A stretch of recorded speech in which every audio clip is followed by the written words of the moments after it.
Because I have found out that most paranormal television these days is garbage. Right. It's gotten worse and worse as it goes on. There's a few good things out there, but Sure. but most of it is pretty bad now. Yeah, it's that's part of it. It's most of it isn't really worth making time for. I've enjoyed working with like Seth and those guys over at Small Town Monsters. Yeah. That's In all. fact, Seth is coming on at the end of February. Oh, nice. On this show, so I'm looking forward to that. I did actually watch the one that he did about the flying creatures. Terror in the Skies. Yeah, that one was really good. I've seen quite a few of his. I've seen the Mothman one, the Point Pleasant one, just the ones that are like kind of like free on like Amazon Prime, which are probably sure. I think is like the majority of them at the moment. At this point, they all get up there eventually. I think they usually start out, being pay-per-view or whatever, but then they always end up there, which is fantastic. I mean, I think they've done really well. Obviously, I don't have access to like the numbers, but they seem to be doing well, which is great. Right. I'm really impressed by his work. For being someone that doesn't have a major studio or any kind of like major network around him, he does really, really well. And they're short, they're pretty concise, and they're pretty to the point. And he covers a ton of ground in those things. Like in that one, he had you and Lauren Coleman, Allison Jornlin, quite a few other people were on that episode, were on that show. So I was pretty impressed by it. And I want to get into some of that. We'll get into some of that stuff here in the interview. Oh, sure. So, kind of organically start. So, welcome to Conspirinormal, episode 299, one episode to 300.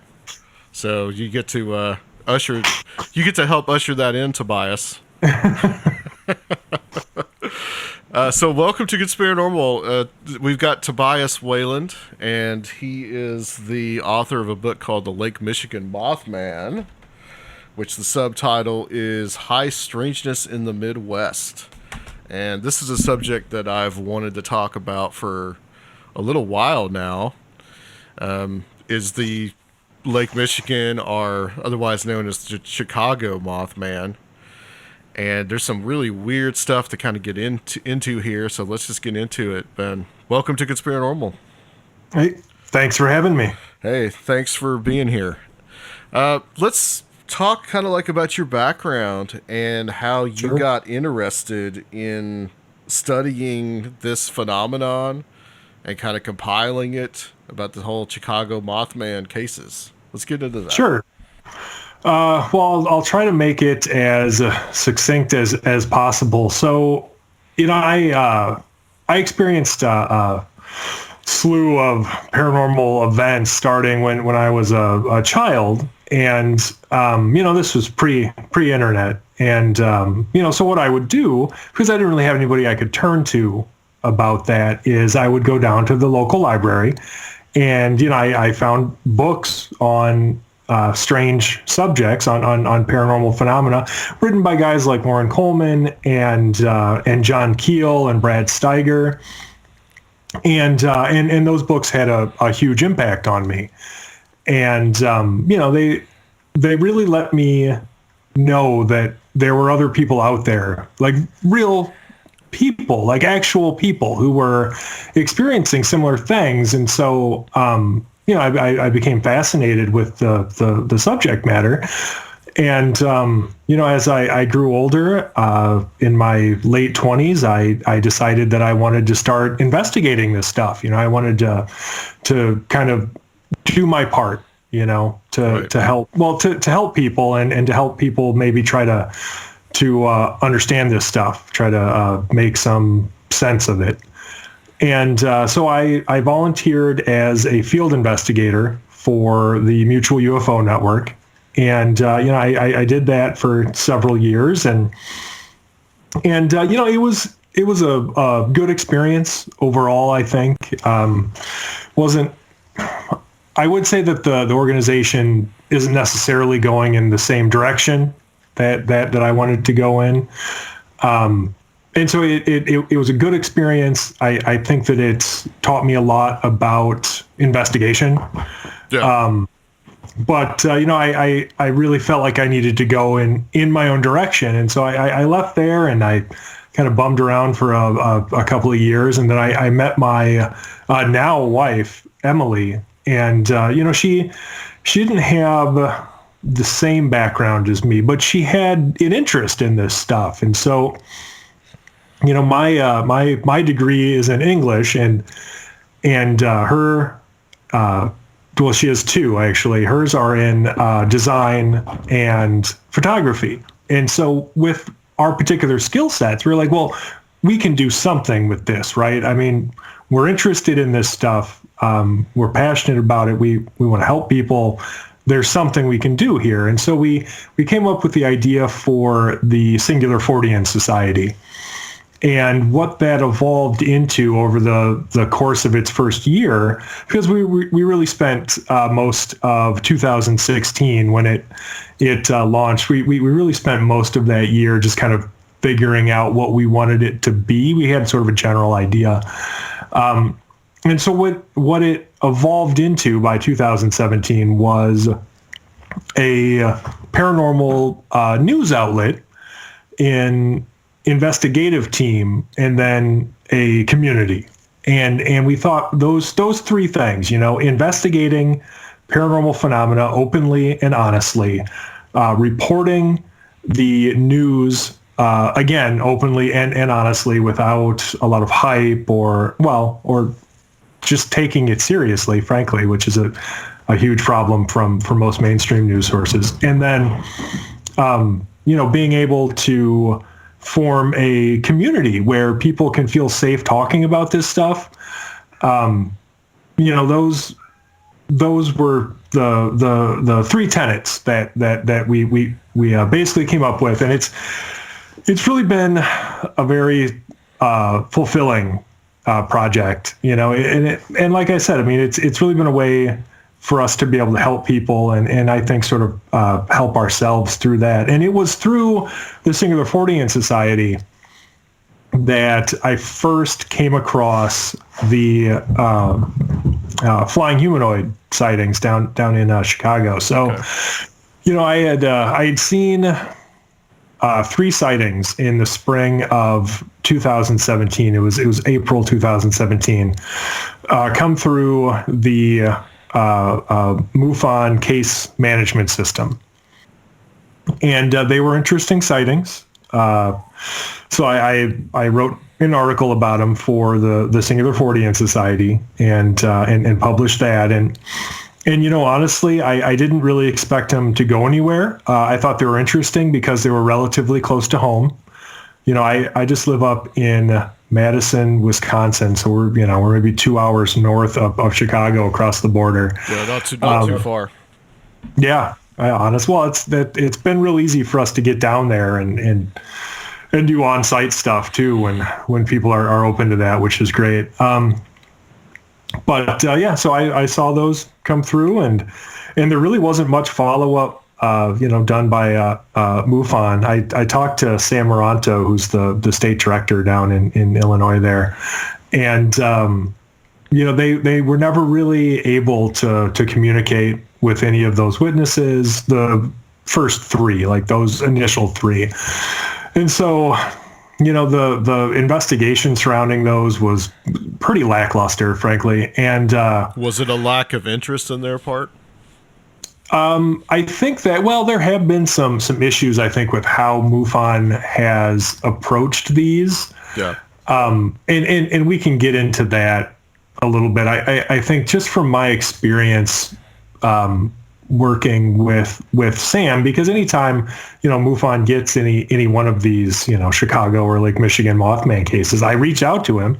He's a nice guy. And, I'll ask him about it. And he seems very reluctant to believe that any honest witness is going to be protective of their identity. And I mean, I understand that, UFOs and ghosts are mainstream enough where I think you get a lot more people willing to go on the record about them. But that hasn't been my experience with witnesses reporting, any kind of monster sighting other than maybe Bigfoot. I think Bigfoot is popular enough where people are pretty willing to talk about that one too. Yeah, I think that's the case now. Right. But I think also too with some of these cases that where it's kind of understandable, and you mentioned this a lot in the book, that some of these witnesses are loath to come forward because there's a lot going on in like the Hispanic communities, and some people are worried about their immigration status. Yeah, that was part of it. Absolutely. You start talking about the sightings in like Chicago's Little Village. Right. And that's Manuel Navarrete at UFO Clearinghouse. He literally composed this notice in Spanish that he disseminated throughout the community down there that basically said, look, like, we're not cops. We're not with the government. We're not going to tell anybody who you are. We're not going to alert the authorities to you. It's just, if you've seen something, please talk to us and we'll protect your identity, because you're absolutely right. There are, undocumented, immigrants that might be concerned about stuff like that. And even, maybe less, impactful to some people than, maybe, losing their livelihood and being deported or something. We had a lot of people who had honest concerns about their personal life and how a sighting like this could affect that.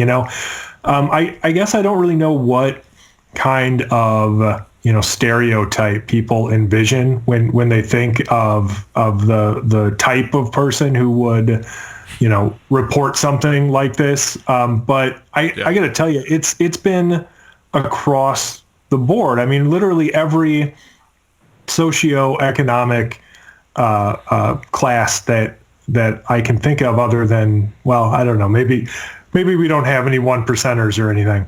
But I mean, from working class all the way through, professional people, we have witnesses from every background, and there are legitimate concerns that they have about their personal life, how a story like this would impact how others see them. And there are people who have careers that, they have to try to protect, because they're concerned.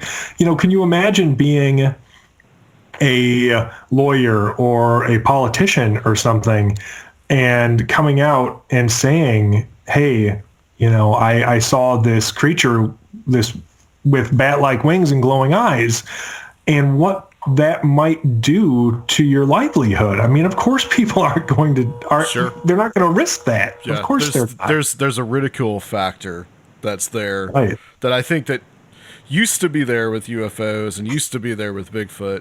But with this stuff, you're talking about something that is so weird and so bizarre that people will think, well, they must think that I'm crazy. I think that ridicule factor is enough for some people to not want to be identified. I mean, I think it's perfectly understandable. Oh, absolutely. And part of it was that the most common narrative that I heard from witnesses was that, they would have their sighting, which was of great relevance to them. Like it universally, in the cases that I think are paranormal or the most likely to be paranormal, like it always evoked strong emotion, like some sort of significant reaction. And those people, they would have their sighting. It would evoke that powerful reaction, and they would want to talk about it and they would go to a loved one, a spouse or a close friend or something, and they would tell them this story, and they would get laughed at by somebody they trusted, and it didn't want them. It didn't make them want to talk about it, especially because most of these people now, you and I have heard of Mothman, and probably a lot of people listening who are into the paranormal and follow this stuff. But you know what? Like, outside of our weird little circle, nobody knows who the Mothman is. Nobody's familiar with the Point Pleasant sightings. Right. It just it doesn't have the same traction in this, in our cultural zeitgeist as say Bigfoot, for instance. Yeah, it's not something. It's not something that's huge in the popular culture. Right, and most people most people with whom I've spoken had no idea anybody else had seen something similar, and so most often, they would just maybe Google something to using keywords that they use to describe this creature. So maybe it would be giant bat or bat creature Chicago or something. And, that's how they would come across maybe our website or, Lon Strickler's blog, Phantoms and Monsters, or UFO Clearinghouse or something. And at that point, they usually would be shocked to find out that all of these other sightings had been reported, because literally they just thought that nobody else had ever seen this thing, and since they had already been laughed at by their loved ones, that they were just gonna have to live with this for the rest of their lives without ever being able to talk to anybody about it. Yes, and they get to talk about it with like Phantoms and Monsters, and a lot of those are anonymous. And another theme that's in the book, there's a lot that you would go and follow up on Phantoms and Monsters material. Lon maybe would have spoken to them on the phone, and then you would go and contact them, and then sometimes it would just stop right there. You weren't able to get in touch with these people anymore. So that's another phenomenon that's kind of associated with this. That was another trend that I noticed reading the book.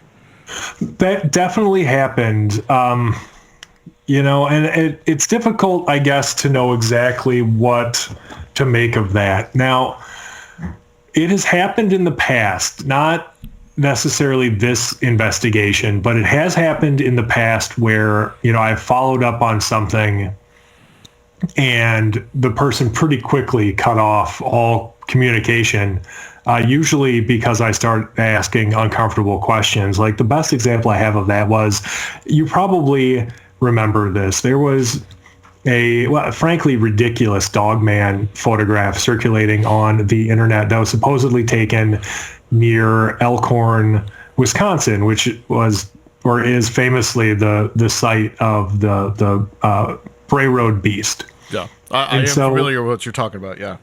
Right, yeah. And so Lon got this photo and talked to this guy a little bit, and I was like, well, I live like an hour away from there, dude. So, what's this guy's contact info? Like, I'll reach out to him and see if he'll take us out to the spot and talk to us. Obviously, I'll keep him anonymous if he doesn't want people to know his name. That's no problem. And so I got his email address, and I reached out to the guy and just never heard anything. And so Emily and I, of course, go out there because, he did give Lon a pretty detailed sighting location. So, like, we knew where to look because he told him where he supposedly saw this thing. And we get out there, and in that photograph, there is the speed limit sign. And that speed limit sign does not exist where he said he had his sighting. Okay. And so at that point, I have to conclude that it's a hoax because, it's, of course he didn't want to talk to me. Of course he didn't want to take me out there. He knew he was full of it. Now, as far as the Lake Michigan Mothman is concerned, I didn't have the same level of doubt, I guess, about the people that maybe I would reach out to and wouldn't hear back from. Because I didn't have the same level of evidence pointing towards their story being wrong, frankly. I never noticed with those people that there were details in their accounts that were factually incorrect. I think that a lot of it could be attributed to the fact that many people, once they have sort of absolved themselves of these sighting reports, once they've talked about it, I don't think they want to revisit it necessarily. I don't think they want it to be a huge part of their life. And the reason that I believe that actually is because of another common narrative that has emerged, especially with some of the more recent sightings that I've recorded. So, people will sometimes report like a palpable sense of evil. They'll describe that specifically. They use that word, evil, and interestingly enough, a lot of these people have the belief that talking about this phenomenon, whatever it is, talking about it has, or I should say, opens the possibility of somehow inviting it back into their life. Yeah. And they're terrified, and they don't want that to happen. And so they don't want to talk about it anymore. If you speak of it, it will return. It will come back. Yeah. Right. And so there's this fear of reprisal, and they don't want anything to do with it. Although, I mean, I think the majority of the people whose contact info I was given by Lon, I feel like, and I don't obviously have like hard numbers on this, but I feel like I was at least able to contact most of them and have some communication. But yeah, I mean, certainly there were people who, and this was difficult to explain to other people outside of the investigation. People also don't necessarily want to go through an endless string of investigators just to assuage your curiosity. And that's probably part of it, where they are scared. They don't want to run the risk of having this thing appear prominently in their lives again. And, they don't feel like they have to tell it to an endless string of people who are seemingly, just curious about it. So let's talk. I want to talk a little bit about kind of turning to explanations and possible things that we have to rule out before we get to the general and mysterious. But one of those that I kind of wanted to start out with is that there's a myth about Mothman that persists, and I think that it persists because of the film Mothman Prophecies. That Mothman is some kind of harbinger of doom. Yeah. A few years ago, when Lauren Coleman put his book out about Mothman, he was on a radio show, and the host could not get past the harbinger of doom stuff. Yeah. And this is something that I think is drawn from Keel through the movie, but Keel never actually made any kind of explicit statement that he felt that the Silver Bridge collapse was because of the Mothman sightings. Yeah, I don't buy the whole harbinger thing either. Yeah, I mean, Keel, just going off of the Mothman Prophecies book, he was expecting some kind of disaster because of the ominous messages and stuff he would receive, but he thought it was going to be a blackout on the East Coast. Right. And so and that wasn't really coming from Mothman. That was coming from all these other entities and all these other things that he was dealing with that was going on in his own life. If you read the book, that's what he's talking about. Yeah, that may or may not be connected. I mean, with Keel, everything was connected because it's all ultra terrestrials or whatever. And so, yeah, I mean, that's what he was dealing with. He had left Point Pleasant, and then, the Silver Bridge collapsed quite tragically and also quite famously in December of '67 there. And, I remember, reading in the book that he at least, went on record in, the Mothman prophecies as saying something like, oh man, I'm going to butcher this because I'm trying to remember it off the top of my head. So it was basically something about being tricked. I don't remember the exact quote, but was this where he talks about how it's like a record endlessly skipping? Is this what you're getting? Well, I got the distinct impression reading it that he felt at the time that basically he had been led to believe that this blackout was going to happen, but really the Silver Bridge was the disaster being portended. Yeah. And I don't buy it. I really don't. I think that what's happening here is that there is nothing people love more than a nice, tidy narrative. They want, a beginning, middle, and end to their stories. And the Silver Bridge collapse, as awful as it was, provided an ending to the Mothman phenomenon for them. It gave them an ending to their story, and it allowed some context. It allowed some kind of meaning to be taken out of all of it. But really, I mean, there's no causal connection that anybody can point to. So that combined with the fact that the oldest historical sighting we've gathered actually from Floyd Hancock was the witness, was in Indiana in 1969. So less than 400 miles and 2 years out from the last reported Mothman sighting in that flap.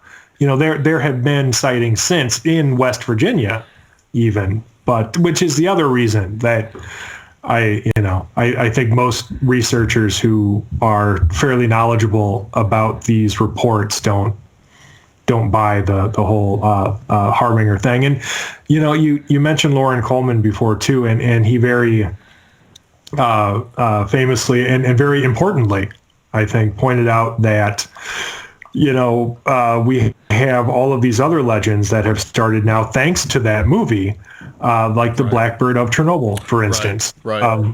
Yes.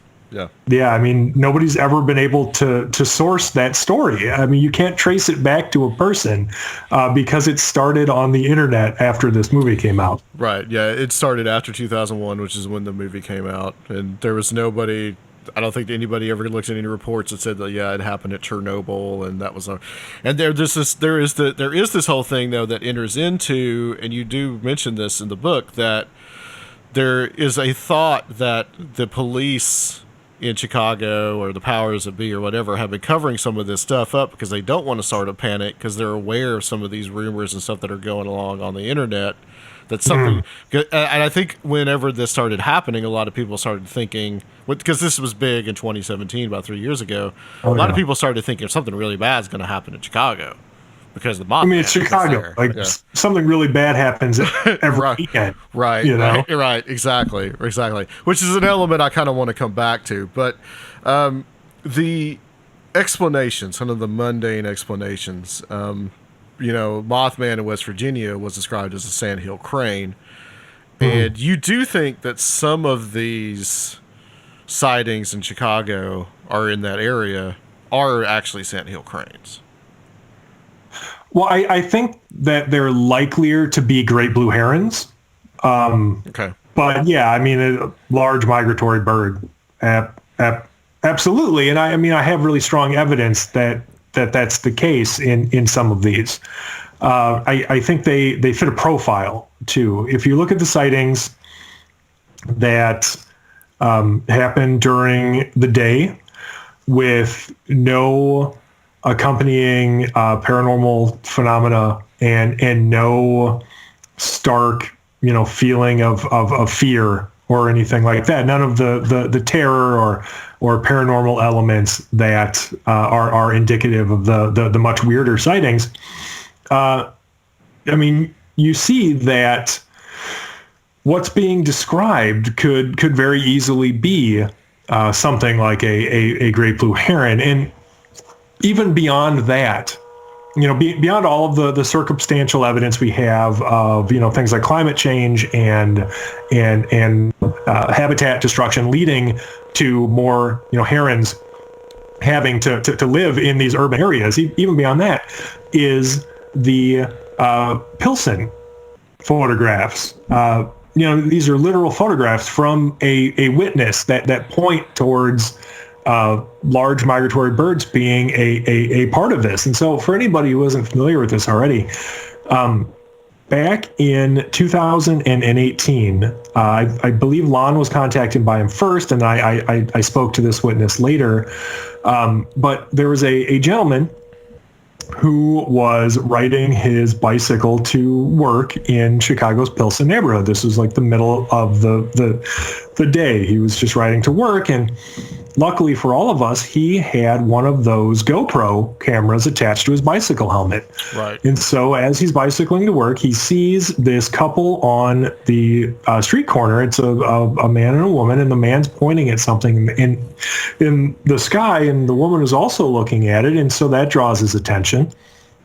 He looks up to see what they're so fixated on, and he sees what he describes as a giant bat creature, and later amends that slightly to say he thought it could have been somebody in a wingsuit. And that's pretty common, honestly. Giant bat or man in a wingsuit for the daytime sightings are probably the two most common descriptors that we receive easily. Okay.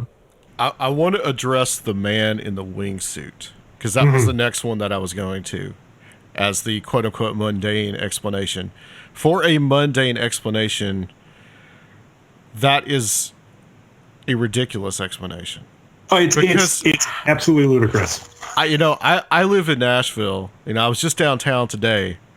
I have never seen... We've got some fairly tall buildings, not as tall as Chicago, but never seen anybody jumping off a building in a wingsuit. First of all, wouldn't that be absolutely illegal to do something like that? And it is, yeah. And they would the fact that they didn't fish anybody out of the Chicago River, given where these sightings were taking place, leads me to believe that it's very, very, very unlikely. But I should finish that Pilsen story, because it's important, because it led to our best piece of evidence. But regarding large migratory birds. So this guy, he sees what these people are pointing at. He describes it using those very common descriptors amongst the daytime sighting witnesses, and he follows it around. He's like, I got this GoPro camera on my helmet. Like, I'm going to follow this thing, and I'm going to get as much footage of it as I can before I have to go to work. And so he does. And I talked to him, and I'm telling you, when I talked to this witness, what he was saying was authentic to his experience. I believe that. I believe that what he was telling me he saw is what he truly believed he saw. But he sent me that footage, and he was very helpful about it, by the way. And hoaxers are not that helpful. If he was making this up, right, he's not going to send us the footage or anything. Right. And so he sends it over, and we get some still images of it, and we blow them up.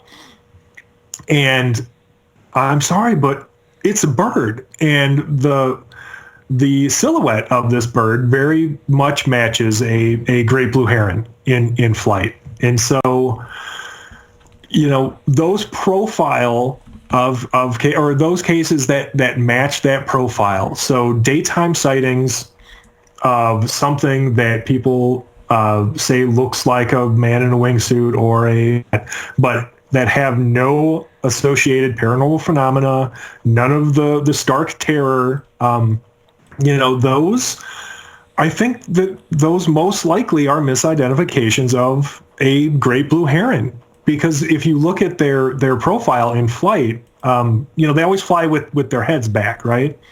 And so right. What happens is when you see this thing in flight with its head back and its legs out, it looks like it could be either a giant bat, because, like bats' heads don't stick out super far like a crane or something, right?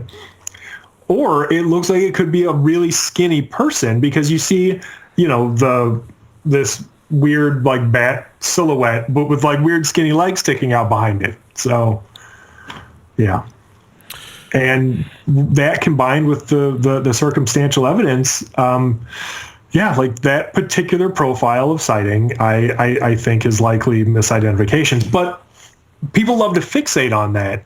And people also love to remind me, sometimes politely, sometimes not very politely, that not all of the sightings could possibly be of large birds. And nobody knows that better than me, of course. I'm not saying they all are. I was never saying that. But you got to think, so, too, in a certain percentage could be, because, we're dealing with people living in a city, and they may not be familiar with these birds. And also, I think that you make the point that they're kind of a new arrival in that area. And they're numbers, unusual as well. Yeah. I see them here. The little pond right next to my apartment. They hang out, and they're very cool to see. And also, since DDT was taken away, large birds have come back from the brink of extinction. So people see them more. But I think also you point out in the book that climate change has also helped to bring them a little further north than they normally would have before. Well, they've been coming now. They've always migrated area, but what's been happening is climate change is getting large migratory birds up north sooner, and they're staying longer. And so what we're seeing is herons specifically. And I found a study that somebody had done on this. And it was about specifically a different type of heron, but it showed how their population in Chicago had exploded, over the course of a decade. From like something like 24 mated pairs in Lincoln Park, which is the middle of the city, 24 mated pairs up to like 300 mated pairs in this park in the middle of Chicago. Yeah, that's a big population explosion of those birds. Yeah. Right. And so, if you apply that to great blue herons too, there's a lot more of them in that particular area than there used to be. And, when something like that happens, even over the course of 10 years, which sounds like a long time probably to most people, it's really not. Like that's a very sudden change, and people are not going to be used to seeing these things. And so, like I said, I talked to this guy. I've talked to a lot of these witnesses who have had these daytime sightings, and they're convinced that that they've seen something very unusual. And I think they have, at least to their experience, Right. Because if you don't know what it is, it's still unusual to you. Right. But in the nighttime, we're talking about a whole different thing. These encounters are much more up close and personal. Yes. Now, well, that's actually, thank you. That's the other part of the profile that you'll find in the cases that are most likely to be a misidentified large bird is they'll see it flying, and it's always far away. And so, they're less able to get details, and it's backlit by the sun and so on and so forth. But yes, the sightings that are most likely to be paranormal to have, some element of paranormality, I guess, if you will. Often those sightings are very close. Very close up. I mean, we'd be talking, in some cases, a matter of feet. So it's very difficult if something is standing 10 feet away from you to mistake a bird for Mothman. Correct. Yeah. Especially when it's like 7 feet tall and it unfurls its wings right in front of you. Right. Exactly. So let's talk about some of those cases. And the big one, I guess you could say, the Big Trouble in Little Village. So what is happening in this area? What are some of the cases that have happened and some of the occurrences? Sure. So, I mean, Little Village saw a pretty good amount, actually, of sighting reports dating all the way back to 2017. Really, it was that particular area of Chicago was one of the most active, earliest sighting locations, and probably the one that I think is if I had to pick one as sort of like the iconic one. You've got one where it was, make sure I'm getting this right, there was a mother and son, actually. And so they were at home, and they heard something. They heard the neighbor's dog barking. That's right. And so they look out their back door, turn on the back porch light and everything, and look to see exactly, what the neighbor's dog is barking at. And they see this thing, this 8 foot tall, bat winged monster, frankly, standing in front of their garage, and the mom is just overcome immediately. Like, she's so terrified, she collapses. And the son looks at this thing for, maybe 10 seconds. And, he says he continues to watch it until it flaps its wings and flies away. And so, he was asked to sort of describe the physical dimensions of this thing. And he said he was able to judge the wingspan based on the width of their yard and their garage. And so this thing was standing in front of the garage, and from that he was able to estimate its wingspan at 15 feet. And that was an interesting sighting for a lot of reasons. It was one, unfortunately, where the witnesses, they weren't willing to invite investigators into their life. Like they weren't gonna have people come over and go through their house and check everything out. And most of that was due to the reaction that this woman had to her sighting.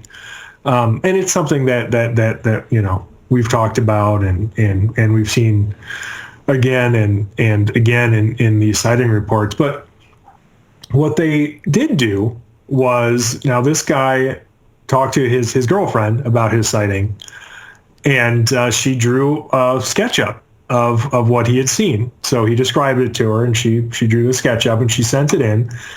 And it's not a bird, I can tell you that. But that sketch, I mean, it matches the description of what we've seen. And interestingly enough, I think if you go back and look at the descriptions of what people were giving for the Point Pleasant Mothman, actually, like, it matches those very closely. So It's just a exciting, I mean, the reaction described, and I know that a lot of people will look at that and, say that they think that these people were making it up. And, I guess I can't prove that they weren't. I get, I would ask those people maybe to provide evidence that they were, because if they were, I sure as hell don't know what they're getting out of it.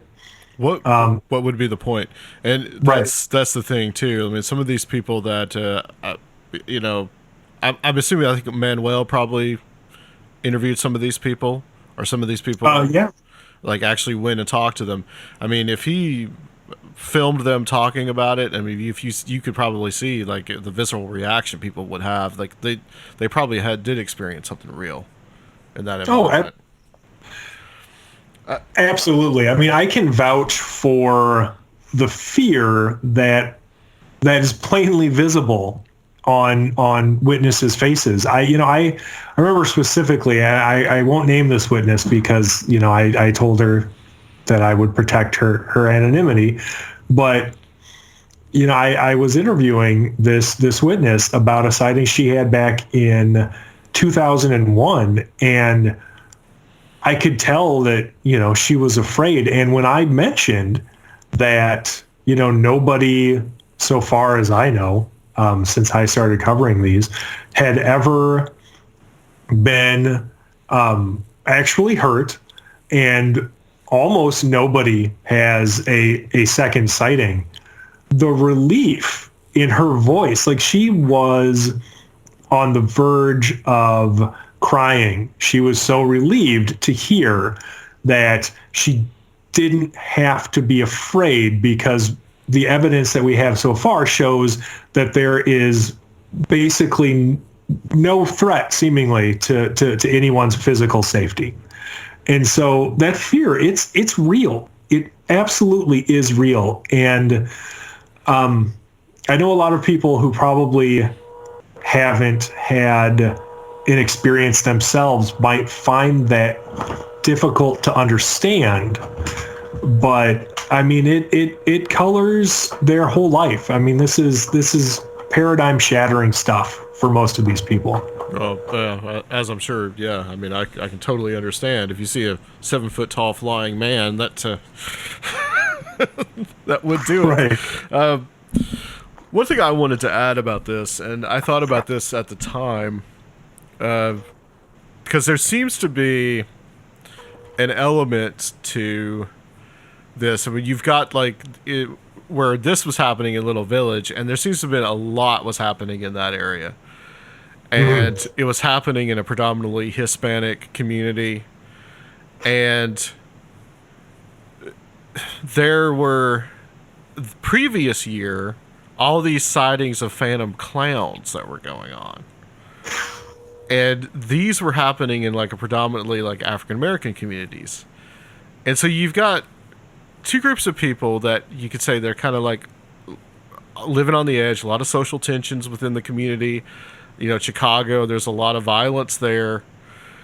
Do you think that there's some kind of weird Fortean element, some kind of psychology that is going on, that is, because I believe people are seeing something, but is something manifesting in some kind of way because of the environment?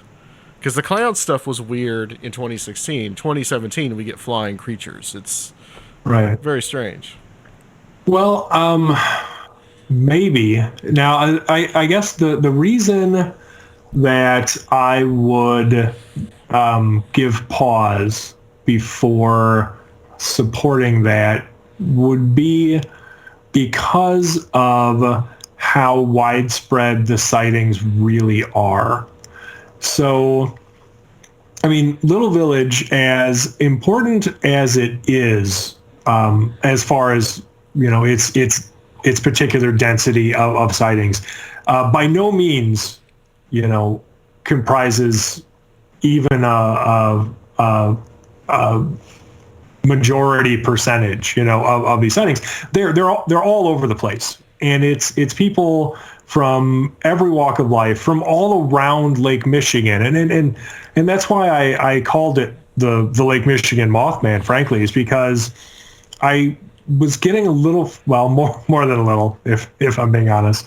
I was getting frustrated by people who always, they want to concentrate on Chicago. And I get it, because Chicago it's the third largest city in the U.S. I mean, it's a big deal. Millions of people live there. And the idea that a flying monster might be, flitting around Chicago, like it's interesting to people. It's fascinating. But the fact is, this phenomenon, whatever it is, it isn't local to Chicago.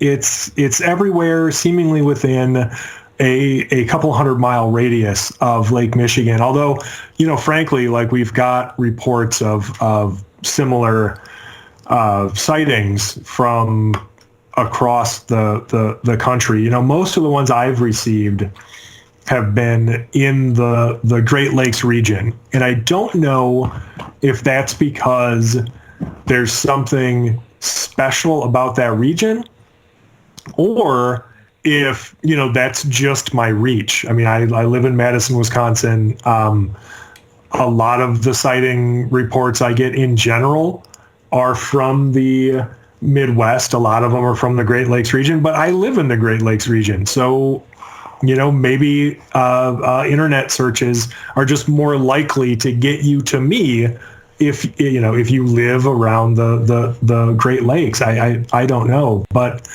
I will say, well, specifically regarding Little Village. Now, the sightings themselves are very, very similar to many of the other paranormal sightings, like that particular profile. And the only common, or I should say, the only specific narrative that I noticed emerging out of the Little Village sightings was the tendency for people to explain things either in religious terms or using Spanish language, or specifically Mexican folklore, to describe their experience. So we would hear about, like, duende or Lacuza or something similar. But if you get at the heart describing, it's what everybody else was seeing. Right. Yeah. I've just wondered about that, because it seems like in Chicago as a whole, I mean, it's a pretty tense city with the violence and all that. And I did wonder if there was some connection to whenever that these, like, something gets stirred up collectively, and then all of a sudden people begin to see these things.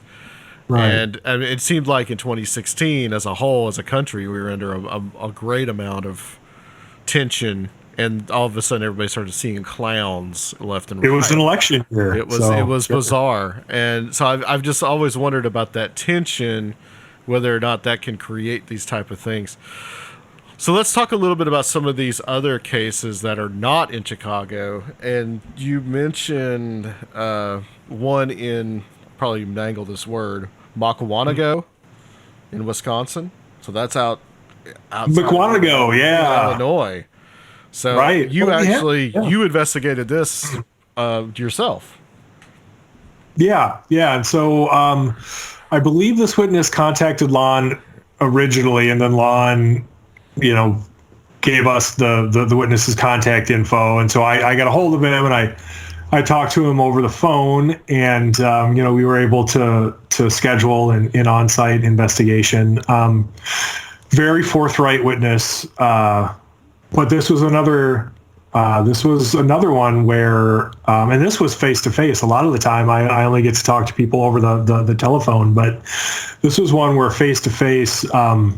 It was like mid-morning when Emily and I were out there, and this guy, I mean, he's sweating bullets talking to us about his sighting. I mean, he was scared to talk about it. And, maybe part of it was that we were strangers, and it's weird having strangers over to tell them about your monster sighting. But I think it was more than that, because It's like late morning on a beautiful day, and he's still scared to talk about this sighting. Like he's visibly sweating. He's terrified. And once I heard his story, I understood why.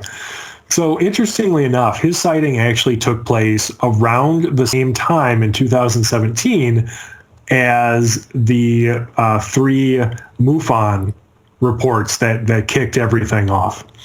And so what he told us was he was driving home late one night. This is when he was living with his parents. We're actually at his parents' house. They weren't home, nor did they see anything or anything when this happened. But it's anyway. So he's driving home. It's very late, and he's talking to his friend on his phone.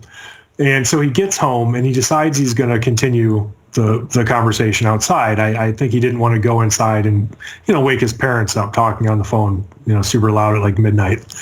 And so he's sitting out in his van, and McWanago, for people who don't know, it's a very rural community. And so they had a pretty good sized gravel driveway with a turnaround at the end of it that led up to their house. And so he had pulled in, turned the van around so it was facing the street, and sort of backed into his parking spot in their turnaround there. And the only light was about 50 feet away in front of the van, kind of off to the left. There was a lamppost at the end of their driveway. And so he has the van off, and he's talking to his friend on the phone, and he's looking out into the gloom. But, of course, there's ambient light from that lamppost. And he sees silhouetted in the light of that lamp, he sees this giant humanoid figure. And so, at first he has no idea what this is. It's just sort of backlit by this lamp. And so he decides he's going to turn his headlights on. And he does. And he sees this 8 or 9 foot tall, what he described as a like scaly bat dragon. Like that, I believe those were the actual words he used. And so basically what he said he saw was this like 8 or 9 foot tall humanoid with scaly skin. And he knew it was scaly because it had been misting out all day. And historical weather data confirms that. It had indeed been misting out that all day of the day of his sighting. And so, it was still misting.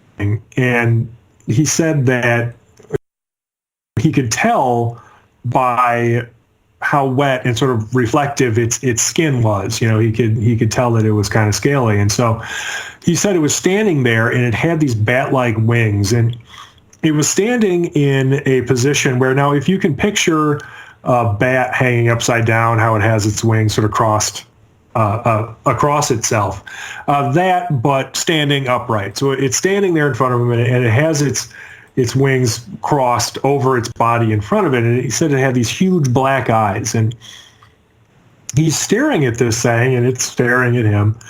And he starts narrating to his friend what he's seeing, and at first his friend can't believe him, but the fear in his voice was pretty convincing. And so it didn't take very long, for his friend to decide that, hey, maybe something real is happening here. And so this is in the span of seconds, of course. And so he stares at this thing, and it stares at him. And he said it seemed to blur slightly and disappeared. And so he wasn't sure. I asked him about this. He wasn't sure if that meant that whatever this thing was, moved faster than maybe his eye could see and like shot up into the air or something, or if it just, phased out of existence or whatever. But it was gone. And so he decided, probably pretty wisely, that he wasn't going to stick around outside after that. And so he went inside, and that was it. I mean, he never saw it again. But it had a lasting impact on him, enough that he was willing to talk about it, no matter how scared it made him to paranormal investigators at the actual site of his encounter. And again, this is one of those where, and I can't stress this enough for everybody listening. These people have literally nothing to gain by coming forward with these stories. I understand, how some of them sound, but unless, you've had the experience of standing there talking to, just one grown man talking to another, and seeing like the fear on these people's faces, and how they react to their experience. There's something authentic there. They're not making this up, and that was very apparent in this particular case. Yeah, I agree. I mean, there's no reason for people to make this up. And the guy who's on the phone was almost like a second witness in a way, because he could hear that something was actually bothering this guy. Yeah, I thought that one was very compelling. I want to hit this point about these Mothman encounters and association with strange lights and with UFOs. Some of that that's going on. Yeah, definitely. I mean, there have been strange lights, UFOs, reported in the same areas as these sightings. I think, well, probably the two instances that come to mind as being especially interesting. Well, right off the bat, like one of those first three MUFON reports, the person who wrote it, this woman, said that after her sighting, she saw this weird green light that couldn't have been an airplane or anything, and that's what that helped terrify her, on top of her already unnerving experience. But then, I talked to a witness out in Indiana who actually lived, still does actually live by the Prairie Creek Reservoir, which has been a site in Indiana that has actually seen a pretty good amount of sighting reports. I mean, it's mentioned in the book specifically as an area where we've received a pretty good amount of sightings. And so, I talked to this guy out there. Now, he hadn't seen Mothman or anything, but what he had seen in that area for years were these weird glowing orbs. And so, he would see them just sort of floating along, and they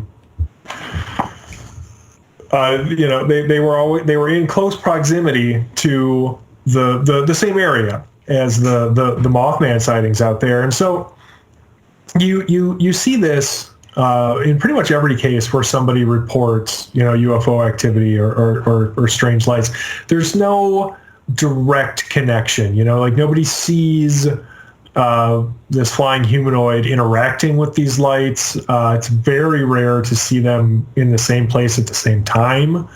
But the correlation exists, very similar to the Point Pleasant flap, where you've got these UFO sightings happening like concurrently with the Mothman sightings, So again, like there's no existing causal relationship that we can point to, but at the same time, it's very interesting that we're getting this phenomenon reported in the same place as the flying humanoids.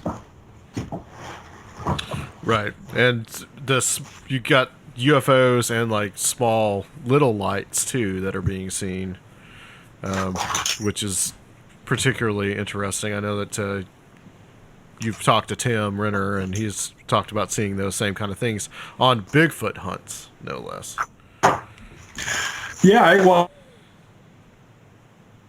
Emily and I have been going out into the Kettle Moraine State Forest with Jay Pachochin pretty frequently, and the last couple times that we did, we all saw this very peculiar white ball of light. The first time we saw it, we were all, and we always go out at night, and so the first time we saw it, we were standing on this trail and looking back down the trail from where we had come, and we just all happened to be looking in the same direction, and over the treetops, just over them, darting across the trail, we all saw this white glowing orb. It was there for a few seconds. You saw it appear, moved across the trail, and then just disappeared. And the second time we were walking along, and I was kind of out in front. I was with Adam Benedict of the Pine Barrens Institute, who had come along this particular time, and Emily and Jay were behind us on the trail. And unfortunately for Adam, he was looking in a completely different direction, but I was looking straight ahead, and I saw another one of these white lights, this white orb, and it came down, and it looked like it was in the trees, because there were trees behind it. You could see that there were trees behind it because it was going in front of them, but there were also trees in front of it. And as it appeared towards the top of the trees and then dropped straight towards the ground. And you could see it illuminating the trees as it went down. And now this is an area where Jay has been collecting Bigfoot and Dogman sighting reports for years. So yeah, you're absolutely right. It's not just Mothman. It's Bigfoot. It's Dogman. It's basically any monster you can think of. There are almost universally other paranormal phenomena like related to the areas of those sightings. Right, exactly. Yeah, it's there's always this cross pollination or cross contaminate. I don't even know what the word would be. It's just like it seems like you're always dealing with more than one phenomenon. I did want to hit a point about one of the other pictures that you had in the book, and that was the one Pulaski Road photograph. And there's a picture of, I guess, what the guy said was a flying humanoid, but that was tried to have been explained away as a kite. Oh, is that the one? Okay, that's the one by the statue of the Native American. Right. I don't think that was a kite, actually. I think that kite was the lazy dismissive answer. If you look at that area, okay, let's starting from the very beginning. So this witness took 3 photographs, and this object, whatever it is, only appeared in the second. Now, if it was a kite, it would have been in all 3. Also, if you look at that area of Chicago, there is no place that anybody is flying a kite that would put something, that would put the kite in a position to be photographed from where he was standing, unless you were, willing to like fly your kite in the middle of a busy, Chicago city street. Now, I did have Emily look at it, and she is something of a butterfly enthusiast. And so when she looked at it, she thought that it looked like it just its shape matched a what's called a question mark butterfly, which is an actual type of butterfly. I did not know that previously. And now, relatively recently, we received a photograph from somebody who had, thought that they had potentially captured something anomalous while taking photos at, I believe this was last year's Lollapalooza in Chicago. That turned out to be a monarch butterfly. That actually is what got us started on this whole thought process of thinking maybe the Pulaski photo was also a butterfly, because if you look at the profile of the monarch butterfly in this other photograph, it looks very similar to the Pulaski photo. And so if you apply that to the Pulaski photo and then think about, well, okay, so we know that this guy took 3 photos. This only appeared in the second photo. What could do that? Well, now it's very, very difficult to judge the size or distance of an object in the air, especially one you're not familiar with. And so, and also especially considering that this guy didn't see anything unusual at the time when he was taking this photograph. I'm of a mind that a butterfly likely flew in front of this guy for just a second while he was taking his photographs. It was relatively close. Of course, he didn't notice it because it's a butterfly, and that's how we got our Pulaski photograph. I want to say I mentioned that in the book too. I'm pretty sure. Yeah, you do. Okay, great. Yeah, because otherwise, and I was always frustrated by that kite explanation, because it clearly was just this like dismissive brush off from people who at that point in the investigation, maybe from the very beginning, were just sort of determined to not actually investigate anything.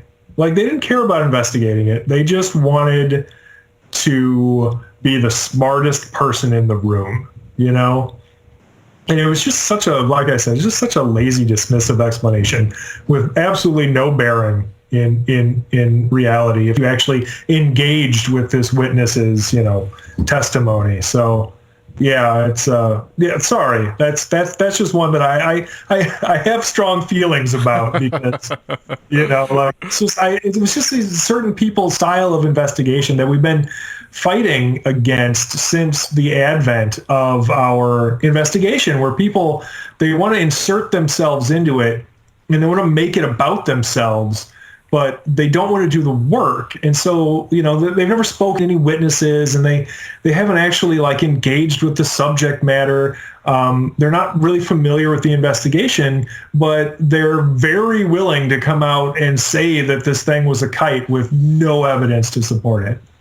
Yeah, I agree. It's some of the explanations are just are in themselves more ludicrous than what they're trying to explain away. For you, in the time that we have left, what is your favorite sighting in this book? Oh, one boy, that stands out to you?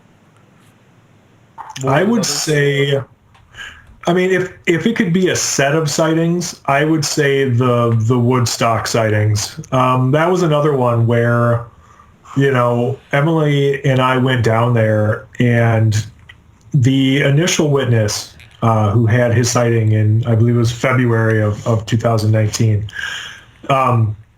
This is a guy where, he didn't expect to see a monster on his way home. He'd gone out to Walgreens. He needed a couple of things, and he's on his way home, and he's crossing or driving past the entrance to the Dewfield Pond Conservation Area, and he sees this monster cross the road in front of him.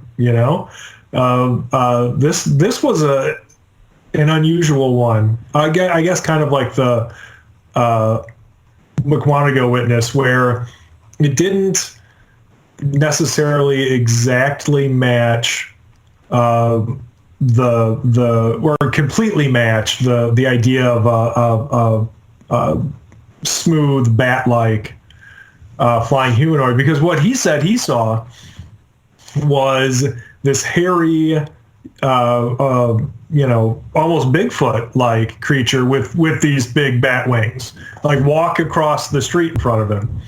And Emily and I went down there, and we talked to this guy. We talked to his wife. They had a lot to lose by coming forward with this story. They were professionals, and I they invited us down. I like I said, we talked to them face to face.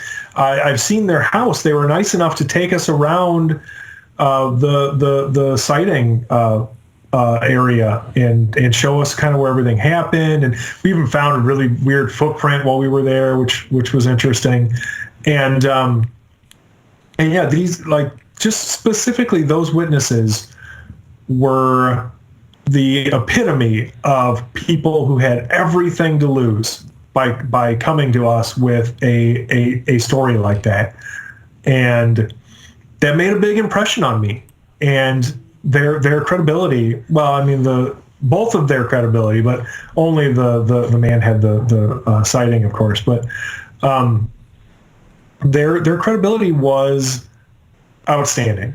And to have that sighting lead to the other sightings that it did, I mean, most notably the one where the witness was concerned enough where he called 911. And, you know, I got a hold of the McHenry County Sheriff's office down there, and they sent me a copy of the incident detail report. I mean, it shows that not too long after the initial witness had his sighting, this other guy, right across, actually, from the Dewfield Pond Conservation Area. So this guy was he was standing in a parking lot, and on the edge of the parking lot, you have this chain link fence, and on the other side of that, you have the McHenry County Fairground. And so that's actually right across from the Dewfield Pond Conservation Area, and it would be directly in the path of where this thing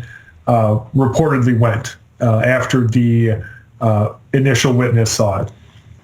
And so this is sometime after the first sighting, but yeah, this guy said he saw basically the exact same thing, and that it charged the fence, and that he was scared enough that he called 911, and we have the incident detail report showing that he did in fact call 911. Oh wow!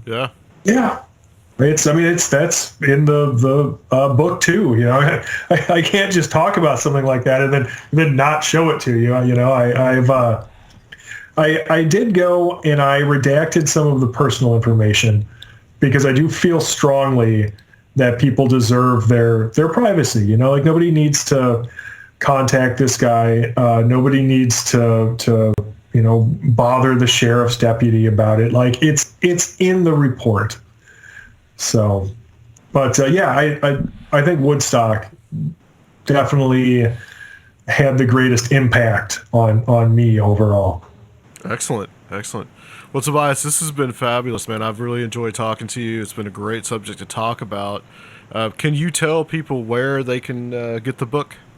Yeah, absolutely. So you can purchase the Lake Michigan Mothman High Strangest in the Midwest on Amazon. So you can either go to the search bar in Amazon and type in Lake Michigan Mothman. Otherwise, you can always find a link to it on our website, which is singularfortean.com. So if you're interested in checking out the Singular Fortean Society, I would encourage you to go there.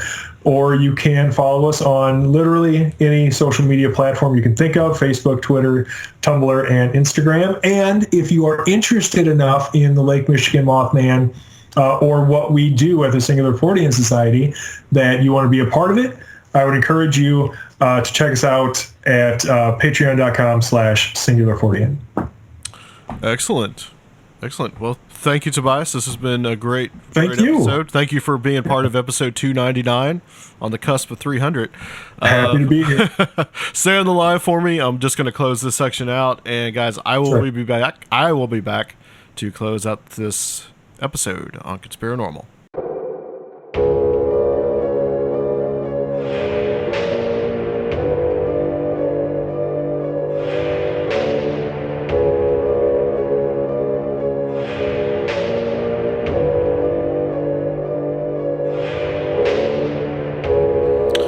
Hey, welcome back to Conspirinormal, guys. This is Adam.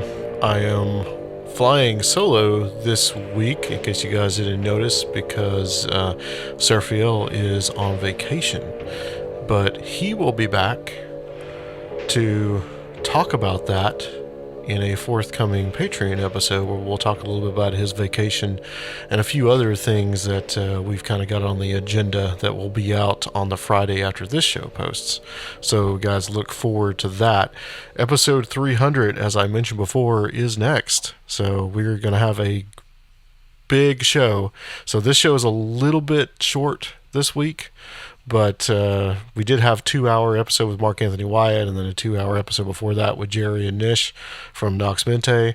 So we're going to have a short episode because next time we're probably going to have like some ungodly 3 to 4 hour thing. So just enjoy that for episode 300.